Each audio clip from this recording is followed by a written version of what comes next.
Shalom Elohim, haleluya, puji nama Tuhan. Semangat pagi Bapak Ibu Saudara yang dikasihi Tuhan kita, Yesus Kristus. Jumpa lagi bersama saya Pendeta Samuel Mabuntu dalam Renungan Pagi. Ke-2203 hari Renungan Pagi ini mengudara. Puji Tuhan. Bapak Ibu Saudara yang dikasihi Tuhan, sebelum kita membaca, mendengarkan, dan merenungkan firman Tuhan hari ini, mari kita berdoa. Minta pimpinan Roh Kudus. Kita berdoa. Bapa di sorga, berbicaralah kepada kami semua. Pakai firman Tuhan ini untuk menegur kami, menasihati kami, meneguhkan iman percaya kami, dan memberkati kami semua. Di dalam nama Tuhan Yesus yang adalah firman Allah yang hidup, kami berdoa. Amin. Haleluya. Bapak Ibu Saudara yang dikasihi Tuhan, bersama dengan saya kita akan belajar Alkitab dari kitab Kejadian sampai kitab Wahyu. Mari buka Alkitab kita. Yesaya pasal 39 ayat 1 sampai ayat 8. Di bawah perikop Hizkia dan para utusan dari Babel. Demikian firman Tuhan. Pada waktu itu, Merodak Baladan bin Baladan, Raja Babel, menyuruh orang membawa surat dan pemberian kepada Hizkia. Sebab telah didengarnya bahwa Hizkia sakit tadinya dan sudah kuat kembali. Hizkia bersukacita atas kedatangan mereka. Lalu diperlihatkannyalah kepada mereka gedung harta bendanya, emas dan perak, rempah-rempah dan minyak yang berharga, segenap gedung persenjataannya, dan segala yang terdapat dalam perbendaraannya. Tidak ada barang yang tidak diperlihatkan Hizkia kepada mereka di istananya dan di seluruh daerah kekuasaannya. Kemudian datanglah Nabi Yesaya kepada Raja Hizkia dan bertanya kepadanya, apakah yang telah dikatakan orang-orang ini? Dan dari manakah mereka datang? Jawab Hizkia, mereka datang dari negeri yang jauh, dari Babel. Lalu tanyanya lagi, apakah yang telah dilihat mereka di istanamu? Jawab Hizkia, semua yang ada di istanaku telah mereka lihat. Tidak ada barang yang tidak kuperlihatkan kepada mereka di perbendaraanku. Lalu Yesaya berkata kepada Hizkia, dengarkanlah firman Tuhan semesta alam. Sesungguhnya, suatu masa akan datang bahwa segala yang ada dalam istanamu dan yang disimpan oleh nenek moyangmu sampai hari ini akan diangkut ke Babel. Tidak ada barang yang akan ditinggalkan. Demikianlah firman Tuhan. Dan dari keturunanmu yang akan kau peroleh akan diambil orang untuk menjadi sida-sida di istana Raja Babel. Hizkia menjawab kepada Yesaya, sungguh baik firman Tuhan yang engkau ucapkan itu. Tetapi pikirnya, asal ada damai dan keamanan seumur hidupku. Amin firman Tuhan. Haleluya. Bapak Ibu Saudara yang dikasihi Tuhan, saya memberi tema renungan hari ini, berkat yang jadi kutuk. Saudara, saya percaya tidak ada yang mau mendapatkan berkat lalu ujungnya jadi kutuk. Tapi itu yang terjadi kepada Raja Hizkia. Konteks kebenaran firman Tuhan ini, Hizkia mengalami karya Tuhan mujizat yang luar biasa dalam kehidupannya. Di mana dia sekarat, hampir mati, tapi dia mengalami mujizat Tuhan karena Hizkia mengambil sikap yang tepat dan benar di hadapan Tuhan. Yaitu dia berdoa sungguh-sungguh saudara, sehingga Tuhan mendengar doanya dan melihat air matanya. Makanya ketika Nabi Yesaya hendak keluar dari istana Raja Hizkia di Yerusalem, firman Tuhan datang kepada Yesaya dan Tuhan memberitahukan kepada Yesaya untuk kembali. Beri kabar baik buat Hizkia, dia akan sembuh. Haleluya. Bapak Ibu Saudara yang dikasihi Tuhan, Hizkia bukan hanya mengalami kesembuhan jasmani, tetapi dia diberikan umur panjang, diberikan bonus, amin. Dan bukan hanya itu, dia diberikan kemenangan demi kemenangan dan karya Tuhan yang luar biasa. Tuhan karyakan kepada Hizkia, Tuhan membuat penunjuk arah yang dibuat Ahaz untuk menghitung jam mundur 10 tapak. Oh haleluya. Bapak Ibu Saudara yang dikasihi Tuhan, dari kebenaran firman Tuhan yang kita lihat di sini, di mana Hizkia mendapat kunjungan dari kerajaan Babel. Raja Babel, yaitu Merodak Baladan bin Baladan, menyuruh orang untuk memberikan kartu ucapan selamat karena Hizkia sudah sembuh. Dan tidak hanya membawa ucapan tentunya, mereka membawa pemberian kepada Hizkia. Saudara yang dikasihi Tuhan, di dalam firman Tuhan ini, ketika Hizkia menerima pemberian dari utusan Raja Babel, saudara perhatikan, Hizkia melakukan kesalahan. Dan ini yang saya katakan dalam tema tadi, berkat yang jadi kutuk. Saudara yang dikasihi Tuhan, saya percaya ini bisa terjadi kepada kita semua. Kalau kita juga melakukan kesalahan yang sama seperti yang dilakukan Hizkia. Kesalahan Hizkia sehingga berkat itu jadi kutuk. Yang pertama, Hizkia jadi tinggi hati. Hizkia jadi sombong. Dia baru saja mendapat kunjungan dan menerima pemberian. Waduh, dia sudah belagu, saudara. Dia sudah sombong, dia sudah lupa segalanya.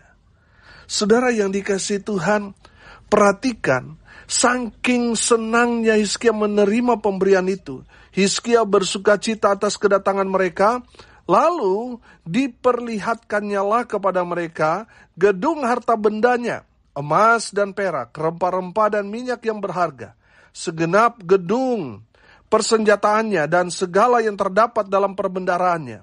Tidak ada barang yang tidak diperlihatkan Hizkia kepada mereka di istananya dan di seluruh daerah kekuasaannya. Saudara yang dikasihi Tuhan, Hizkia padahal baru saja dia mengalami karya Tuhan yang luar biasa. Tapi saudara yang dikasihi Tuhan, Hizkia sepersekian detik berubah menjadi seorang yang sombong. Seolah-olah dia tidak perlu lagi untuk minta pendapat kepada Tuhan. Saudara, kontras sekali. Waktu dia sakit, dia berdoa, dia berkomunikasi kepada Tuhan. Tetapi di saat dia mengalami kesembuhan, dia seketika lupa sama Tuhan.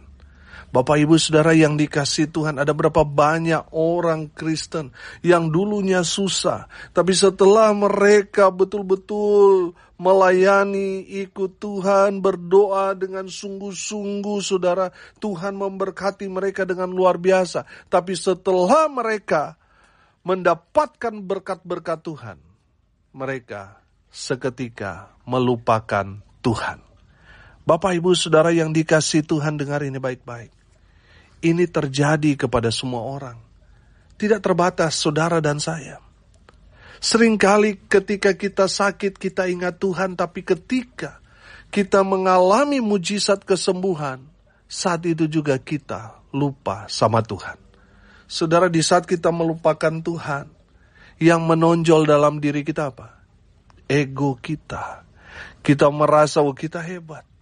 Kita sudah lewati masa-masa sulit. Dan sekarang saya masih tetap hidup. Sehingga Tuhan sudah di belakang. Saudara yang dikasihi Tuhan, ada berapa banyak orang Kristen itu seperti itu. Sombongnya luar biasa. Padahal kita tahu perjalanan kehidupannya dia itu berat, susah.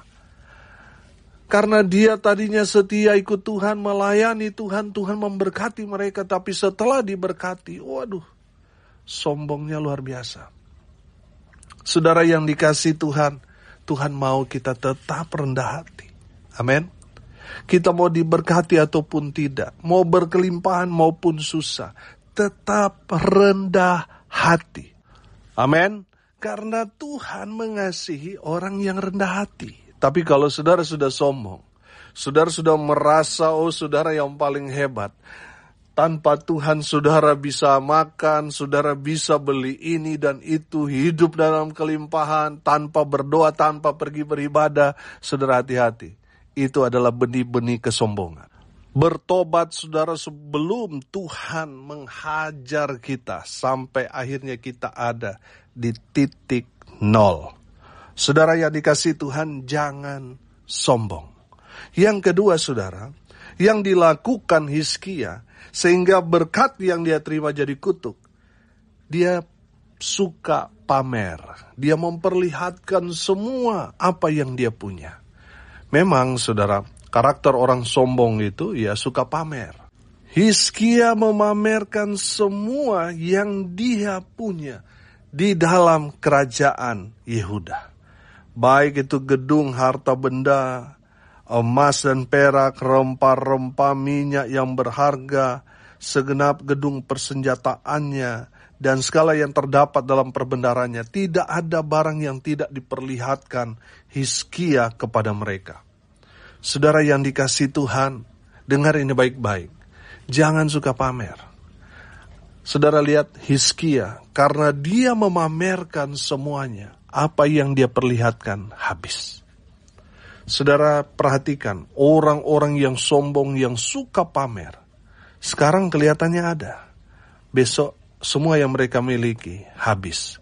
Entah itu mereka jual lagi karena bangkrut, atau mereka gadaikan lagi, dan sebagainya, kita nggak tahu. Tapi itu yang sering terjadi. Makanya saudara jangan suka pamer. Kalau saudara diberkati Tuhan dengan luar biasa, saudara tetap rendah hati. Amin.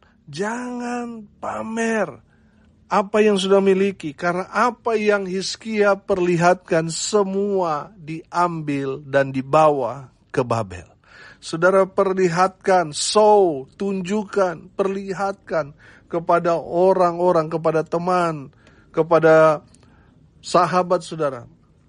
Satu hari nanti, apa yang sudah perlihatkan itu akan habis, akan hilang, atau bisa saja dimiliki oleh orang yang saudara perlihatkan, yang saudara pamerkan itu. Jadi saudara yang dikasihi Tuhan, jangan sok pamer. Kalaupun saudara punya, tetap saudara rendah hati, jangan sok pamer. Amin. Karena apa yang kita pamerkan itu akan diambil semua oleh musuh-musuh kita. Saudara yang dikasihi Tuhan, yang ketiga yang membuat berkat Hizkia jadi kutuk, karena Hizkia ingin diakui, ingin dihargai. Saudara perhatikan, setelah dia menerima pemberian dari Raja Babel, senangnya luar biasa kan? Dia memperlihatkan semua yang dia miliki, baik di dalam istananya atau di gudang-gudang harta benda yang disimpan. Saudara yang dikasihi Tuhan, tujuan Hizkia supaya dia dapat diakui, supaya musuhnya dapat melihat, tentaranya hebat, peralatan perangnya canggih-canggih, harta kekayaannya banyak, ini susah untuk dikalahkan. Saudara, pasti di otaknya Hizkia seperti itu. Dia mau memperlihatkan kepada Babel supaya kerajaan Babel itu mikir dua kali kalau berperang melawan Yehuda. Saudara yang dikasihi Tuhan, apa yang dilakukan Hizkia itu tidak berkenan di hadapan Tuhan. Itu yang menjadi masalah. Sehingga apa yang dimiliki Hizkia pada saat itu, berkat-berkat yang dia terima, yang dia miliki, semuanya jadi kutuk buat dia. Bapak Ibu Saudara yang dikasihi Tuhan, dengar ini baik-baik. Kalau kita memiliki sesuatu supaya kita diakui, kita orang kaya, kita punya segalanya, kita orang kuat, kita punya kenalan ini dan itu, relasi kita hebat, dan lain sebagainya. Saudara, dengar ini baik-baik. Tuhan gak suka model seperti itu. Saudara yang dikasihi Tuhan, kalaupun saudara hebat, tetap rendah hati. Jangan sampai saudara mau menonjolkan diri saudara sendiri. Banyak orang kan mau supaya dia diakui hebat. Dia jor-joran saudara. Dia suka memberi karena dia dipuja-puji di situ. Tapi setelah dia tidak menerima pujian, marah, tersinggung. Banyak orang seperti itu. Tidak hanya jemaat, tidak hanya orang kaya, hamba Tuhan juga ada yang seperti itu. Kalau dipuji, semua keluar saudara. Tapi kalau tidak dihargai, tidak dihormati, tidak dipuji saudara, marah, tersinggung. Saudara yang dikasihi Tuhan, saya percaya pendengar tidak ada seperti itu. Amin. Bapak Ibu saudara yang dikasihi Tuhan, kalau kita punya niat dalam hati untuk diakui orang, supaya kita kesannya kaya, kesannya kita hebat, kesannya kita pintar, dan sebagainya saudara, apa yang saudara miliki itu akan kemudian menjadi kutuk buat saudara. Bapak Ibu saudara yang dikasihi Tuhan, bagaimana caranya supaya berkat tetap jadi berkat? Berkat yang tetap jadi berkat kalau kita tetap rendah hati. Amin. Jangan sombong. Karena itu Tuhan tidak suka dengan orang-orang yang sombong. Jangan pamer. Kalau saudara punya segalanya, kalau saudara punya banyak alasan untuk dapat memamerkan harta benda saudara karena saudara memang kaya. Saudara yang dikasihi Tuhan, jangan sampai saudara punya niat dalam hati untuk saudara mendapatkan pujian, dia memang sangat kaya. Saudara yang dikasihi Tuhan, Tuhan gak suka. Karena apa yang saudara pamerkan itu akan habis. Yang ketiga, supaya berkat tetap jadi berkat. Saudara yang dikasihi Tuhan, dengar ini baik-baik. Tetaplah bersyukur. Kalau saudara punya berkat yang banyak, puji Tuhan. Kalaupun saudara tidak punya apa-apa, tetap puji Tuhan. Amin. Tetap selalu bersyukur kepada Tuhan. Karena itu yang Tuhan kehendaki dari kita, anak-anak Tuhan. Amin. Bapak Ibu saudara yang dikasihi Tuhan, hari ini kita belajar. Semua berkat yang Hizkia dapatkan, kemudian menjadi kutuk buat dia. Saudara yang dikasihi Tuhan, kenapa jadi kutuk? Karena Hizkia jadi sombong, suka pamer, dan pingin diakui. Saudara yang dikasihi Tuhan, tentu kita semua tidak mau dapat berkat kemudian jadi kutuk. Kita semua pasti mau berkat tetap jadi berkat. Amin. Makanya saudara tetap rendah hati. Jangan suka pamer. Dan tetap bersyukur. Amin. Mari kita berdoa. Bapa di surga, mau berdoa berkati semua pendengar dimanapun mereka berada. Bersyukur atas kebenaran firman Tuhan ini. Dan mau berdoa semua pendengar dimanapun mereka berada. Tuhan jaga, Tuhan lindungi, Tuhan pelihara, Tuhan Yesus berkati. Kalaupun ada yang sakit, Tuhan jamah oleh bilur-bilur darah Yesus. Mereka yang sakit disembuhkan, mereka yang lemah dikuatkan, mereka yang berduka cita diberikan penghiburan, kekuatan dari Tuhan Yesus. Hamba berdoa biarlah berkat Tuhan dari surga turun, memenuhi semua pendengar. Bapak Ibu Saudara yang dikasihi Tuhan, arahkanlah hatimu kepada Tuhan dan terimalah berkat dari Tuhan Yesus. Tuhan memberkati engkau dan melindungi engkau. Tuhan menyinari engkau dengan wajah-Nya dan memberi engkau kasih karunia. Tuhan menghadapkan wajah-Nya kepadamu dan memberi engkau damai sejahtera. Di dalam nama Tuhan Yesus yang adalah sumber segala berkat. Bapak Ibu Saudara yang percaya diberkati, Tuhan katakan amin. Puji Tuhan. Bapak Ibu Saudara yang dikasihi Tuhan, kalau saudara merasa diberkati melalui renungan pagi ini, bagikan juga kepada saudara-saudara yang lain supaya mereka juga diberkati. Karena untuk itulah kita dipanggil untuk jadi berkat. Salam kasih dari Bali. Saya Pendeta Samuel Mawuntu. Sampai jumpa besok pagi. Tuhan Yesus memberkati kita semua. Haleluya.